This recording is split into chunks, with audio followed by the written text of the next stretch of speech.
Good morning, everybody. Today we are going to be starting Unit 1, which covers systems and matrices.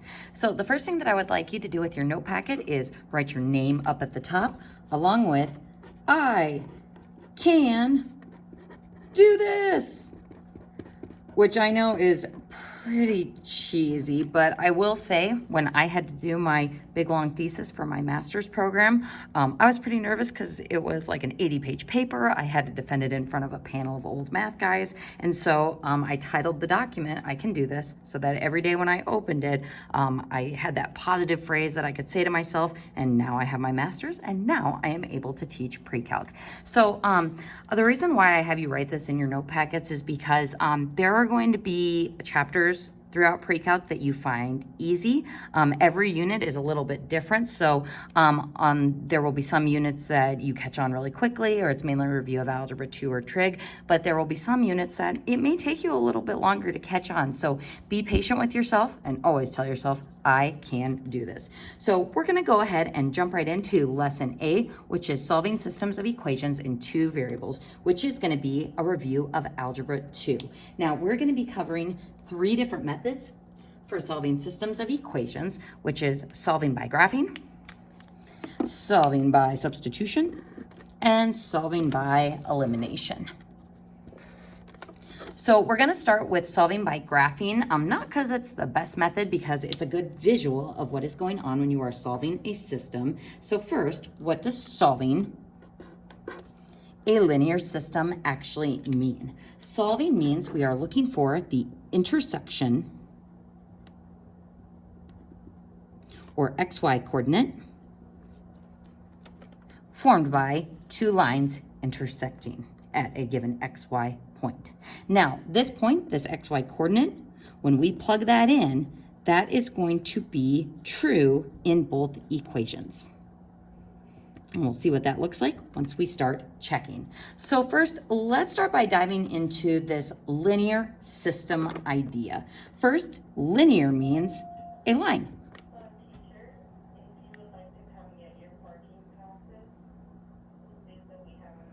Sorry about that interruption.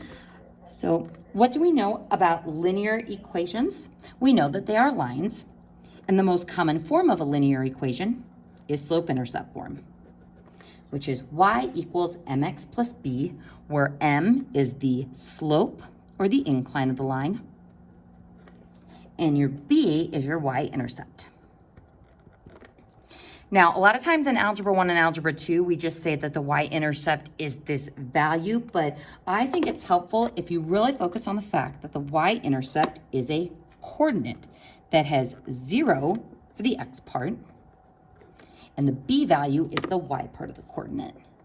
So that is our y-intercept. So looking at this general format for what a linear equation looks like, we're going to use that to help us solve this linear system, which is two linear equations. Now, as a general rule, I would like you to label the equations in the system. This is going to help us when we start doing Gaussian elimination. Labeling and keeping your work organized is a very big idea of what we're going to be doing in pre-calc. So I'm going to label this equation number 1 and that one equation number 2. Now, when I look at equation number 1, does this look like slope-intercept form? Well, no, because we've got 4y on the left side instead of y equals. So key thing is we want to have our y all by itself on the left side. So how can I isolate that y? We can divide this entire equation by 4. So 4y divided by 4 is y. 8 divided by 4 is 2. And then negative 3x divided by 4 is negative 3/4 x. So graphing this on my happy little coordinate plane, my y-intercept is the 2. That's our constant term that doesn't have the x variable with it. So that means on our y-axis, we're going to put a dot at 2. There's the point 0, 2. And then our slope is negative 3 over 4. So we can go down 3, 1, 2, 3, over 1, 2, 3, 4. And using a ruler, or just trying to make it as straight of line as possible, go ahead and swoosh on through those points. Now, there's something not quite right about this line that I have drawn here. Well, right now it's not a line, it is a segment. So make sure that you put those arrows on the end of it. That's one of our fussy little details of PreCalc. Make sure you've got your arrows on your lines. Also, we're gonna label that line number 1. So equation number 1 and line number 1.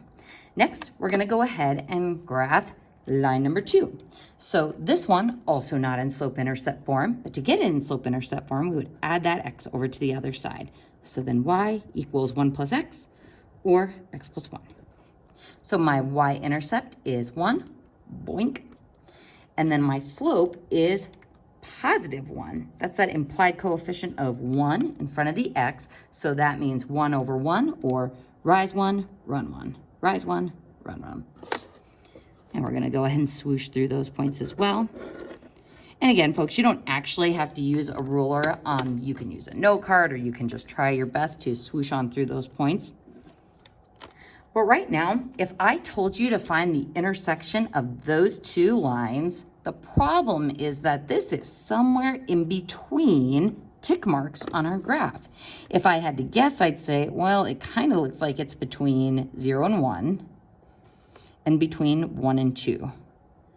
So somewhere right about there. So this is why we're not gonna do a lot of solving by graphing in this chapter, because graphing has its limitations, because it's not always going to give us a clear exact point if our XY coordinate has fractions or decimals in it. So this is why we are going to use substitution and elimination. And for certain graphing problems, we're actually going to rely on our calculator.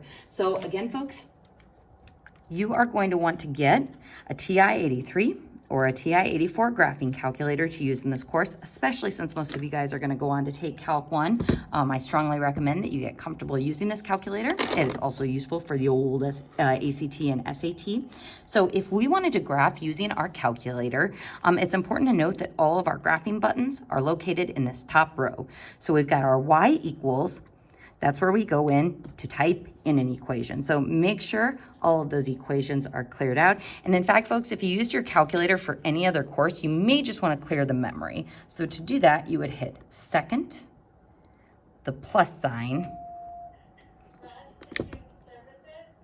and then 7 for reset. Select all RAM. Select number 2 for reset.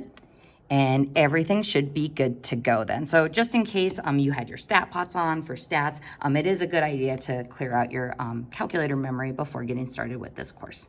So let's go back to the y equals button, and we're gonna type in those two slope-intercept form equations. So not only is slope-intercept form useful for graphing by hand, but it's also important to use on our calculator because these are automatically set up as y equals equations. So I'm gonna go ahead and type in that first one. We've already got the y equals, so then 2 minus 3/4 x. To type in the fraction, 3 divided by 4. And then for your x, you're going to use this button right next to the alpha key, which has xt theta n on it. That's your variable button. And now we've got our first equation typed in. Go ahead and press enter, and we are going to type the second equation in for our y2, so x plus 1. Next, after we have typed our equations into the y equals part of our calculator, we're going to hit the graph button to look at it. If your graph seems to be zoomed in a funny way, then you will want to hit this middle zoom button. And to orient it centered about the origin, you will select zoom number 6, which is zoom standard.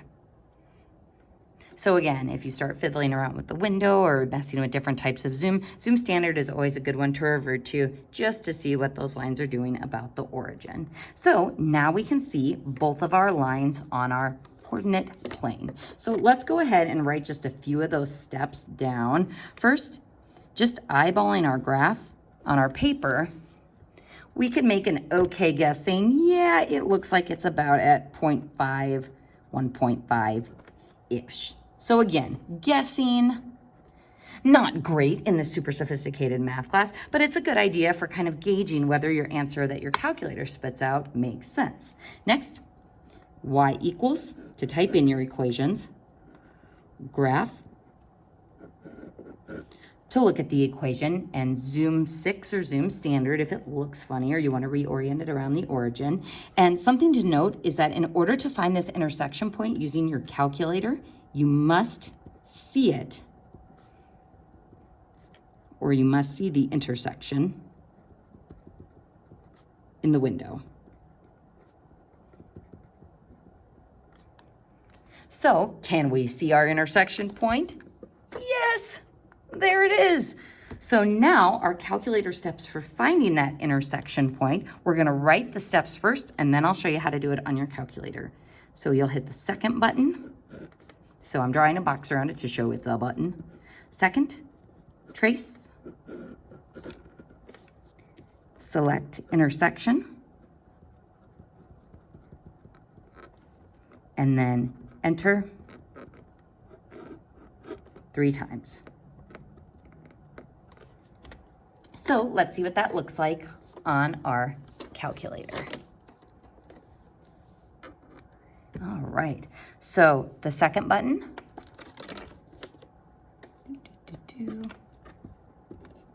there we go. Second, trace is right next to the graph button. So again, this is kind of nice because any operation that you want to do with your graph, whether it's looking at it or doing a calculation with it, it's all going to involve that first row of buttons. So second, then the trace button. And this is where we can calculate things with our graph. We can find the value, zeros or x-intercepts, minimums and maximums, which we'll be doing later in chapter 3. And option number 5, intersection, is the one that we are looking for. So go ahead and press enter. And now my calculator is going to ask me 3 prompts.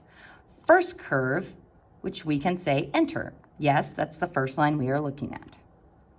So after we press enter once, it asks, is this red line our second curve? We press enter again. Then it asks us to guess. So if you want, you can hover over that point using your cursor and move it to where you think that intersection is and press enter. And rounding to the hundredths place, or 2 places past the decimal point, we see that it is about 0.57 for the x and 1.57 for the y. So still don't love this problem because I am still getting a rounded or not super exact answer. So again, this is one of the disadvantages of graphing and why substitution and elimination are going to be our preferred methods for solving. But using our calculator did give us a more precise estimate than the one that we had come up with. Now, going back to those prompts, let's just go ahead and practice getting to that intersection point again. Second, trace to go to the calculate part of your calculator. Option number 5, intersect. Now, if you're wondering, why is it asking about first curve, second curve, and then a guess? Like, just find it, calculator. I'm gonna go ahead and show you on a Post-it note why having those prompts could be important. Let's say we graph a circle and then we have a line passing through it. And we tell our calculator, hey, find the intersection point of those 2 equations. How many intersection points are there? 1, 2. So first curve selecting the circle, second curve selecting the line would be the same. But then when we get to this guess part, we would want to move our cursor so that it's over this point, if that's the one we want to find, and we'd have to move our cursor all the way up to this point for the guess, if that's the intersection point we wanted our calculator to find. So that's why the guess is there. It's if you have multiple intersection points, you'll have to move that cursor to hover over the one that you want to find. Now, the first curve, second curve, let's say we throw another line on here. Then, when it asks those prompts of first curve and second curve, you're going to want to make sure you have the right equation selected to find the intersection point that you want. So for example, if I wanted to find the intersection of this pink line and that green line, I would want to make sure that I selected the pink or the green as the first curve and the pink or the green as the second curve. not the actual circle. So we'll be working with those prompts a little bit later in this chapter once we start looking at nonlinear systems. So you may want to refer back to these instructions in this video or in the note packet as we start doing some nonlinear system solving. So again, graphing. Nice visualization of what we are looking for. Solving a system means trying to find the XY coordinate that works in both equations. And it does have its limitations, but that visual representation of what's going on is kind of nice to know. So next, we are going to see how to solve a linear system algebraically using substitution and elimination, which are both methods that you used in Algebra 2. So you will need to know how to show me how both of these methods work. And it's important to know both of these because each one has its nuances. So if this was your hammer and this was your wrench, sure, you could use a wrench to make a nail go into a wall, but it would be better to use a hammer depending on what you are trying to do in a given problem. So each of these has their own benefits and problems for where they make the most sense to use. So even though you can always use both, it's important to see which way is the easiest one to use. So that's one of the things I'm going to be teaching you in pre-calc is not only that there are multiple ways of doing problems, but to find the most efficient and easiest way of doing problems, because we're lazy math people. We don't want to spend a lot of time working on problems that we don't need to. So let's go ahead and look at our ways of identifying when it's best to use substitution versus elimination. So substitution is best to use when one variable can be isolated easily, and elimination is best to use when variables line up easily. And I want you to put a little note by elimination that says ax plus by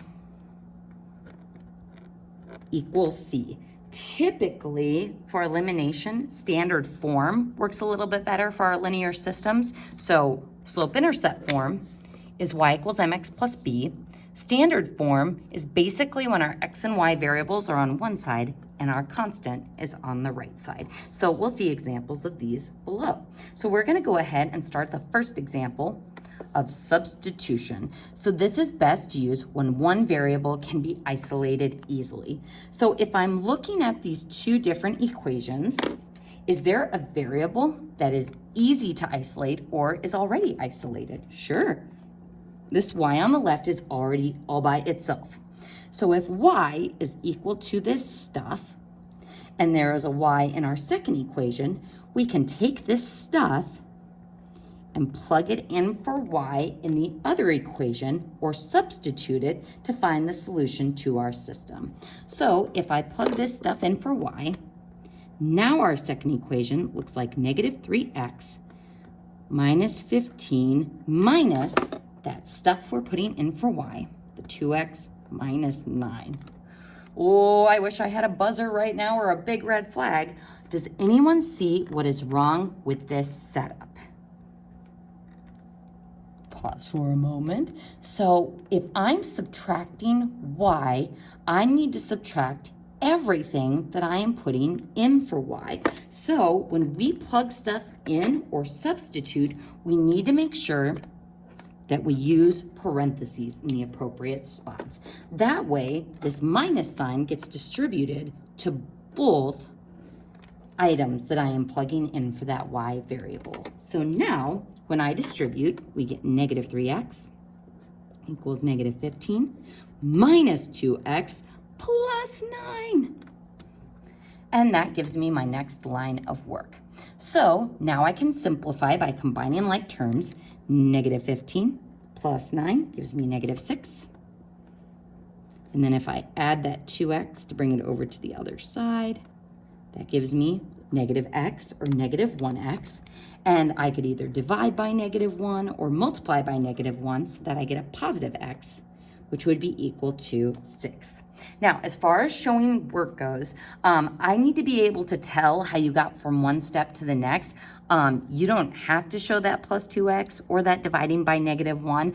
Just show some steps of your work so that I can figure out what you are doing. Folks, that's also going to be important on the homework. You cannot just go directly to the answer. A lot of pre-calc is going to be the road that takes you there, or how you go about doing the math to get to that final answer. So on the homework, I'm going to be providing you with the answer. So I'm less concerned with the actual correct answer and more concerned with the process and how did you arrive at that answer.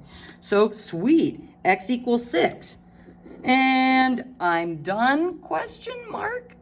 So this is why I like to start with the graphing, because if I'm trying to solve this linear system, and if you're like, well, how do I know this is a linear system? Well, it only has x and y in the equations. There's no x squared, there's no square roots, there's no funny exponents going on.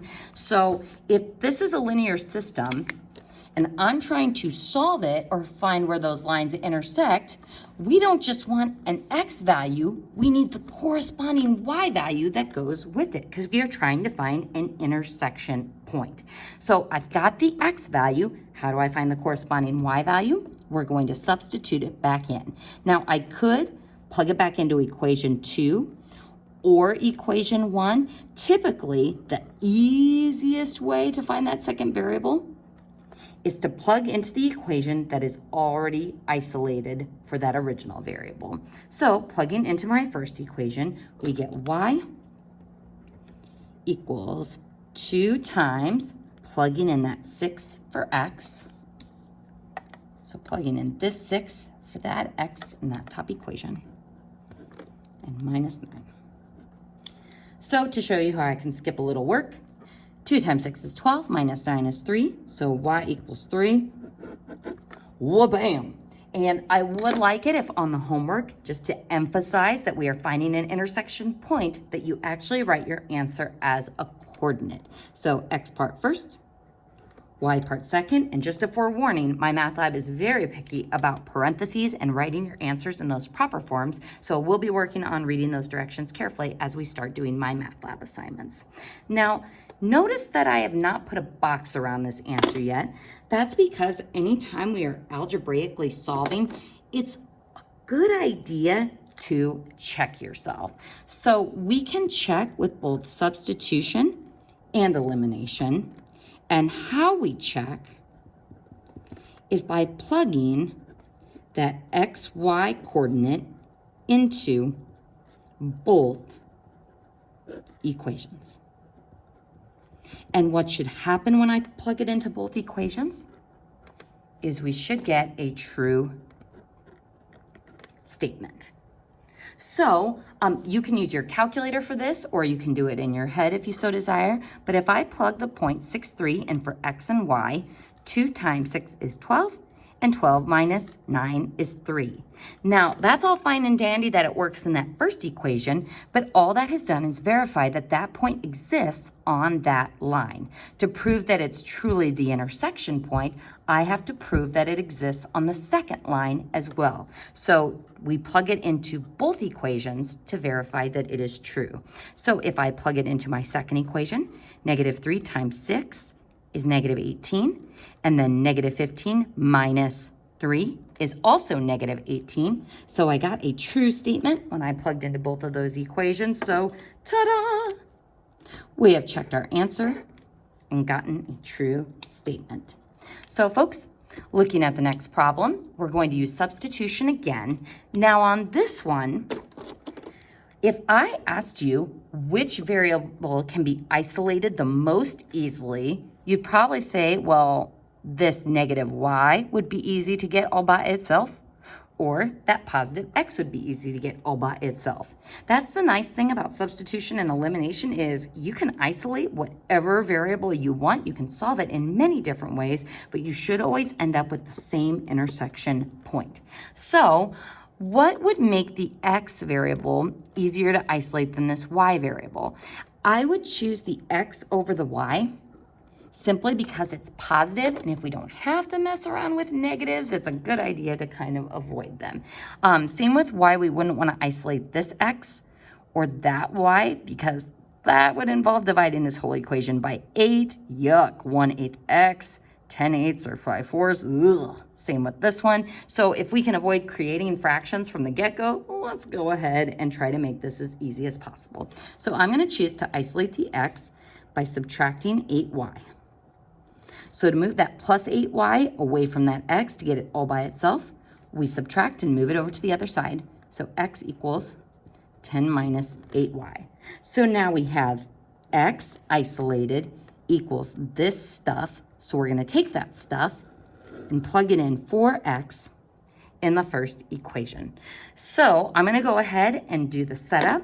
We have -3 times the stuff we are putting in for x, so don't forget those parentheses, 10 minus 8y. And then we've got minus y equals, should I put 10 here?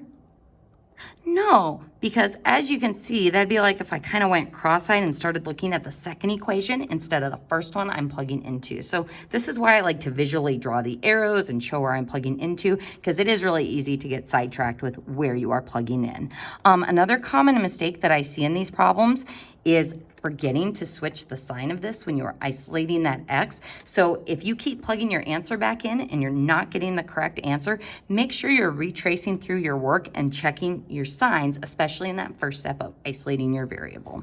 So this is equal to -30. So next, we would simplify and solve for y. So folks who are watching at home, I would go ahead and pause the video and see if you can find the intersection point for this one.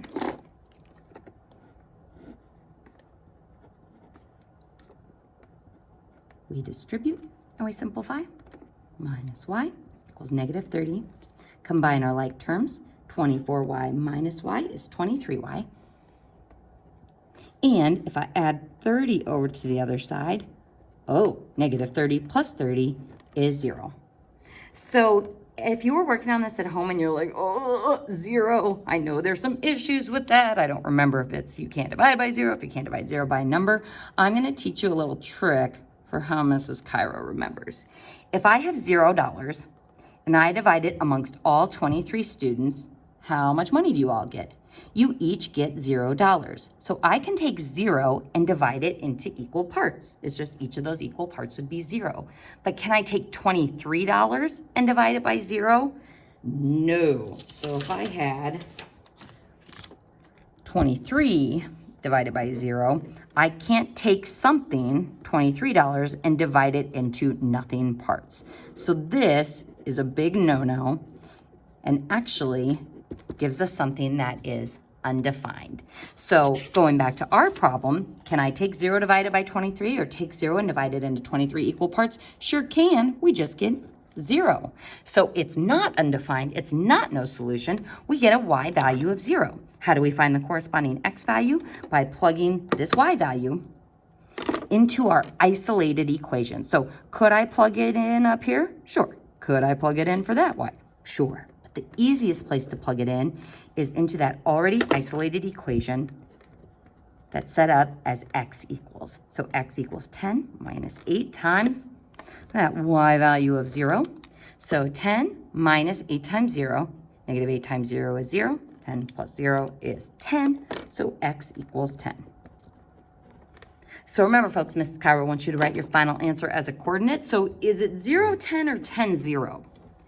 10, 0. So even though we found the y value first, that x value always needs to come first when we're writing it in coordinate form. So 10, then the 0. Now, before I put a box around it, what should I do with that answer? I should check it by plugging it into both original equations. So -3 times 10 is -30 minus 0, bam, -30. It works in the first equation. If I plug it into the second equation, 10 plus 8 times 0, 0. So 10 equals 10, true in that second equation, so well, bam. 10, 0 is truly our solution point. So folks, I'm gonna go ahead and stop this video here, and in the next video, we will look at elimination.